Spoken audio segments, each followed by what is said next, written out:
আজকে আমাদের ছোট গল্পের নাম 10,000 টাকার ব্র্যান্ড। কেউ একজন বলছিল যে 10,000 টাকা নাকি ব্র্যান্ড হয় না। ছেলেটা বলছিল অবশ্যই হয়, যদি স্বপ্নটা বড় দেখতে পারো। এবার ছেলেটা 10,000 টাকা নিয়ে শুরু করলো। অনেক বড় স্বপ্ন, কিন্তু পুঁজি তো খুবই কম।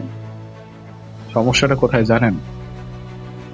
ব্রেনে, আপনার চিন্তাধারা, আপনার মাইন্ডসেটে। আপনি ছোট পুঁজি নিয়ে শুরু করেন, স্বপ্নটা বড় দেখেন। সৃষ্টিকর্তা আপনার চেষ্টা দেখে আপনাকে সেই পর্যায়ে নিয়ে যাবে যে পর্যায়ে স্বপ্ন আপনি দেখতে পারেন। তো ছেলেটা 10,000 টাকা নিয়ে শুরু করলো। সে তার কাজের ধারাবাহিকতা রাখলো, প্রচুর চেষ্টা করলো, তার কাস্টমারকে কনভিন্স করার চেষ্টা করলো।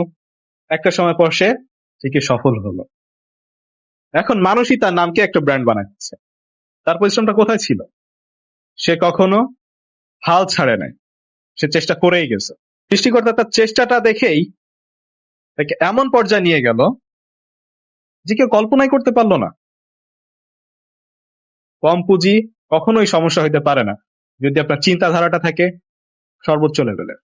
তো এখানে শিক্ষাটা কি? শিক্ষাটা হচ্ছে এটাই, টাকা কখনো ব্র্যান্ড বানায়, টাকা দিয়ে ব্র্যান্ড কেনা যায় না। ব্র্যান্ড তৈরি করতে হয়, ব্র্যান্ড নিজের ভেতর থেকে আসতে হয়।